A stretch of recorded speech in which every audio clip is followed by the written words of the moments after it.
dente. Ai, que dor. Não, mamãe, não quero ir no dentista. Não. Não quero. O quê? Turma do bem? É legal lá? Ah, então tá bom. Eu vou, mas vai doer? Não? Tá bom.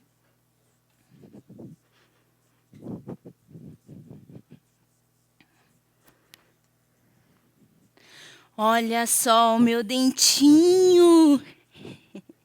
Peguei escondido. Vou colocar aqui embaixo. A fada do dente vai vir e vai me dar uma moedona assim, ó, bem grande. Vamos dormir? Vamos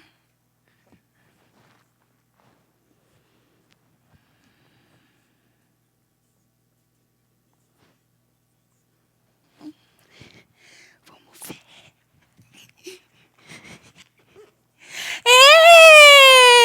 A fada do dente veio! Bem que o tio Fábio falou. O tio Fábio falou que a fada do dente ia vir. Cadê o tio Fábio? Você tá aí? Tio Fábio Bibancos! Vem aqui, tio! Pode vir. Bom, boa noite. Primeiro eu quero... tá. Aqui, crachá. Eu sou o tirador oficial de crachá. Ok. Primeiro eu quero agradecer o convite do TED. E eu quero agradecer a Vale, a Trident e a EDP por acreditarem na loucura. E eu tenho que agradecer aos 9.000 dentistas que corajosamente entraram nessa história. Para eu contar essa história, eu tenho que... Essa coisa do palco e plateia é ruim, porque fica parecendo uma pessoa... um mestre que vai falar, e você é alguém diferente, menor, e aqui está alguém maior. E eu sou um merdinha, e eu sou um dentista, eu vou contar alguns trechinhos da minha vida, e como isso acabou virando essa história. E se a gente não sair daqui, você com a mesma ideia de que você também pode levantar essa bunda da cadeira e fazer alguma coisa, não tem o menor sentido. Então, eu vou contar alguns trechos da minha vida comum, simples, normal, e que, na verdade, se juntando, dá essa história toda. Alguns momentos que impactaram de fato. Primeiro, eu sou nascido no Ipiranga, em São Paulo, estudei numa escola de jesuíta, e nos jesuítas, na época da ditadura, eu era estudante na época da ditadura, e a opção que você tinha era ou você ia para a Atlética, ou você ia na favela ajudar os padres. Eu ia na favela porque podia fumar. Então, o pessoal da favela pode fumar, então eu ia lá porque o pessoal lá fumava. Esse é um momento que foi o meu primeiro momento em que eu vi realidade social. Eu vi o Brasil. Eu era muito jovem. Meu segundo grande momento social, de visão social, é quando eu entro na universidade. Eu entrei na universidade, na Unesp, uma universidade pública, e foi o primeiro momento que eu soube que existiu ditadura e que aqueles professores estavam voltando do exílio. E aí eu soube que tinha exílio, que tinha gente que tinha... O pai ficou fora e os filhos ficaram lá, e aquele era um professor que fugiu. E aquilo me transformou num indivíduo completamente diferente e impactou demais na minha vida. O terceiro momento é o momento em que eu fui ter o meu filho. E aí eu passei a ver a vida completamente diferente. Quando a minha mulher ficou grávida e meu filho ia nascer, e aquele amor é um amor que corrói. E naquele momento eu só pensava como eu faria o mundo legal para ele. Que escola que ele ia, como ia ser o quarto dele, aonde estava a tomada, aonde ia cair não sei o quê, que médico que ele ia, como seria o pediatra dele. E tomado por esse amor... muitas coisas mudaram na minha vida a partir do nascimento do meu filho. Aí eles falam assim, o case do Bibancos é muito interessante, porque ele dá certo na carreira privada, na clínica dele, a ONG dele também dá certo, e você fala assim, dá certo, por que dá certo? Dá certo porque eu tenho uma visão de empresário, dá certo porque eu coloco isso, eu coloco aquilo. E aí me perguntando o tempo todo por que essas coisas todas acontecem assim, porque a minha conclusão é porque eu fiz da minha clínica privada a mesma coisa que eu faço na ONG, que é fazer pelos outros o que faríamos pelos nossos filhos. Quando eu montei meu consultório, eu também queria ganhar dinheiro, eu também era recém-formado, só que eu entendia que não era para fazer daquele jeito que os dentistas faziam, eu não vendia o serviço. Eu tinha que resolver o problema daquela pessoa, daquela criança especialmente, porque primeiro eu me formei em odontopediatria e depois em ortodontia. Aí eu olhava aquele menino, adolescente, e se dava para dar uma esticadinha, falava, não vamos colocar o aparelho agora, vamos colocar depois. Você via aquela família que estava em conflito, o pai e a mãe se separando, isso dos meus pacientes privados. O pai e a mãe se separando, isso não é hora de colocar aparelho em criança. Isso é hora de outra coisa. Vamos acompanhar essa criança, não é essa hora. Foi assim que as coisas foram dando certo. E o modelo da minha clínica também era assim, eu atendia a hora que podia, eu atendia nos horários alternativos, eu não fazia das 9 às 6 uma clínica para mim, eu fazia uma clínica para quando eles podiam. Então, eu me lembro que eu atendia o Banco Sudameris, e o Banco Sudameris, os bancários saíam depois das 4. Então, eu começava depois das 4. E isso foi começando a trazer pessoas que eram formadores de opinião. E esses formadores de opinião, então, começaram a frequentar o meu consultório, e aí, num determinado momento, que é muito curioso, as pessoas querem te colocar numa prateleira, né? Então, você é um grande empresário da odontologia, que faz marketing com a odontologia. Não, você é um cara que estuda planilhas, pesquisa de satisfação, você acompanha o seu cliente, Eu não fazia nada disso. Eu só seguia o que aquele cara queria, pretendia, no momento de vida que ele estivesse, e pensando que ele poderia ser o meu filho, ou ela poderia ser a minha esposa, aquela senhora poderia ser a minha mãe. E sobre esse paradigma, minha clínica foi bombando. A ONG me levou para um outro lugar. A ONG me faz as pessoas quererem me colocar na prateleira do pensador do mundo. Você vai ser um pensador que vai mudar, não vou mudar porra nenhuma.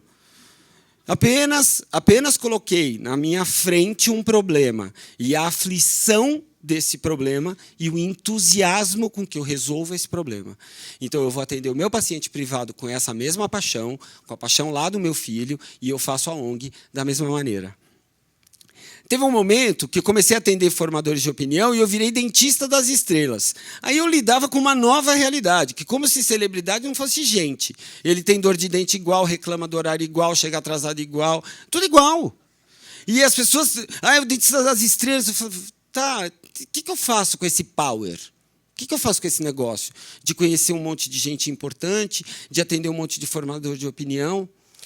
Quando o dentista é formado no Brasil, eu fui formado na Unesp, o dentista ele tem uma formação elitista. E eu, como não diferente, fui formado para atender as elites. Não existe dentista para pobre. E a gente aprende laser, raios, luzes, tecnologias, pensado em oferecer serviços às elites. E aí, eu, nesse raciocínio, eu falava, o problema do Brasil é a educação. As pessoas não sabem como escovar o dente, não sabem passar fio dental. Elas não têm noção, elas precisam saber. E aí eu fiz um guia prático. Um livro, isso é 90 e nada. E aí eu fiz um guia prático para pais e mães. E eu falava que chupeta, que mamadeira, como amamentar, como isso, como aquilo. Que hora você vai, que hora você não vai no dentista. E que tipo de bico de mamadeira. Quando eu lancei esse livro bombou. Vendeu para caramba. Para a classe média, para as elites. E aí eu dava palestra em escola de rico. E aí era um sucesso, porque as mães todas iam comprar a chupeta que eu indicava, ou não sei o que eu fazia. Quando o livro começou a ir para a Bacia das Almas, eles começaram a marcar palestra em escola pública. E eu ia na escola pública, naquela inocência trouxa minha, E falava todas aquelas mesmas papagaiadas. O bico da mamadeira, a chupeta, o mama. Acabava a palestra, vinha a mãe e me apresentava esse menino. E falava, tá, Fábio, eu entendi tudo que você falou, legal. Mas olha como está a boca do meu filho. Eu olhava essas bocas. E o que eu faço? Não tem no posto. Não tem dentista. Se tem, não, ele vai arrancar. Aí eu falava, você já tentou ir na universidade? Já tentou ir na USP? A fila é enorme. Olha, meu filho está morrendo de dor. O que eu faço? No começo, na minha imaturidade, porque nada disso tem planejamento estratégico, missão, nada disso tem nada. Não teve nada. Fazia de louco. Eu ficava emocionado. Os que eu achava bonitinho, eu falava, vai lá na minha clínica que eu vou resolver. Os outros dentistas trabalhavam comigo, chegou uma hora que eles queriam me matar. E aí eu comecei a pensar como eu agiria nessa aflição. Tentei por alguns modelos, trabalhei um pouco na Fundação Abrinq, fiz algumas ações prévias, até que nasceu a Turma do Bem. E aí, como era esse cenário? Como eu priorizaria? Como eu faria uma lista de Schindler? Se eu juntar uns colegas e a gente selecionar algumas crianças, nós vamos conseguir dar esse impacto. Essa era a minha situação. E essa é a situação do Brasil. Eu vou dar um panorama rápido para vocês. O Brasil tem 220 mil dentistas. 75% desses dentistas têm consultório, têm infraestrutura. Esses dentistas, todos são preparados para atender elite. Então, eles querem atender elite e eles então ficam em busca de um diferencial. Aí eles vão fazer cursos de especialização. Todo mundo aqui já deve ter visto que o seu dentista vai fazer um cato de um curso. Curso de tudo tem. Profissionais, a maioria desistindo da carreira. Ele se forma e desiste da carreira porque ele não consegue se sustentar pela carreira, porque ele quer atender elite. E o dentista do prefeito vai ser um só. O dentista do xerife vai ser um só. Aí você tem uma indústria de cursos para esses dentistas e tem, obviamente, as associações de classe, que todo mundo tem as suas associações de classe. Não muda nada para a dos dentistas. É a mesma coisa. Não precisamos nos estender. As empresas da área odontológica alimentam esse processo da indústria de curso e que se dane o resto. Até diferente um pouco, os médicos até recebem, de vez em quando, uns convites para fazer uns cursos gratuitos. Não, a indústria odontológica, nada. Tanto que vocês ouviram os meus 3 financiadores e nenhum deles é da indústria odontológica. Até porque eles não querem mesmo que a Turma do Bem vai, mas a gente vai. Por outro lado, o país é o país do genérico. Não tem um creme dental genérico. Não distribui no posto escova, pasta e fio, o único remédio de dentista. Por quê? Não sei. Por que não distribui no posto? Por que você não pode chegar? Tem seringa, tem camisinha. Por que não pode chegar lá no posto e falar, me dá uma... Como é que uma família que ganha 500 paus, 600 paus, mês, vai comprar escova, pasta e fio? E eu ia lá na escola pública e falava, então, a escova certa é macia. Que macia? Não tem nenhuma. É uma por família. Uma escova por família, por ano. Então, esse é o consumo do Brasil. Aí você fala assim, gente, é uma doideira.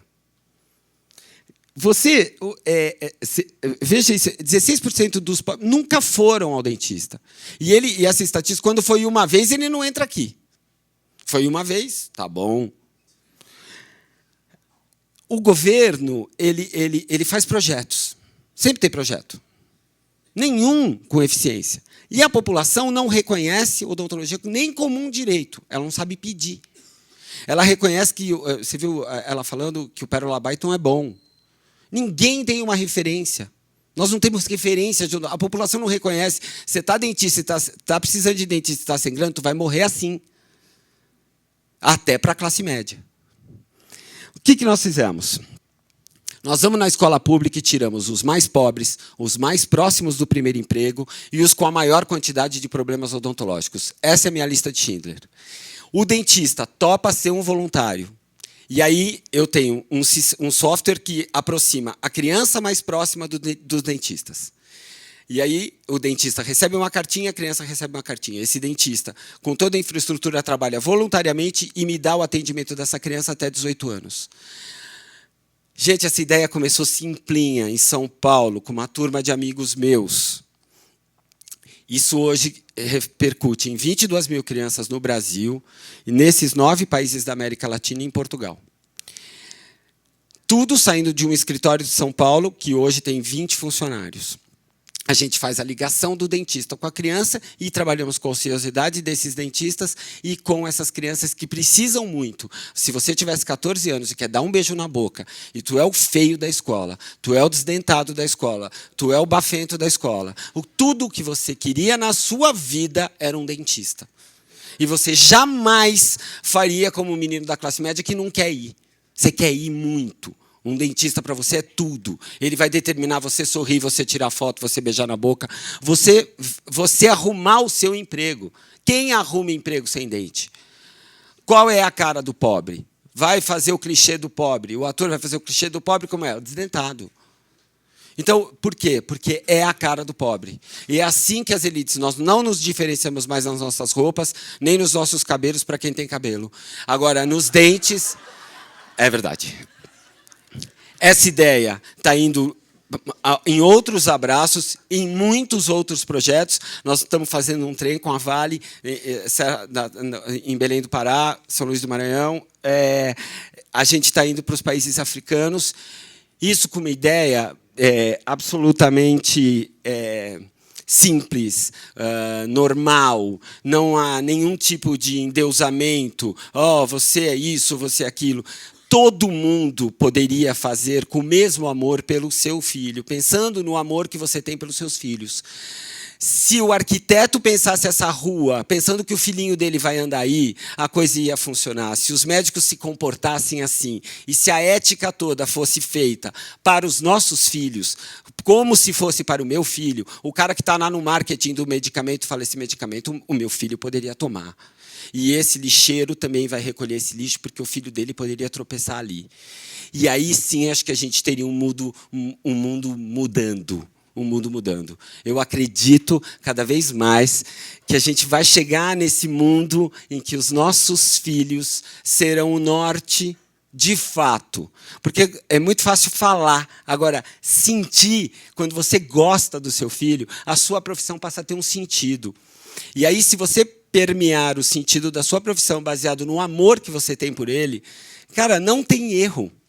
Inclusive para dar bronca. Inclusive para falar, não, para aí. Porque isso a gente faz com o filho da gente.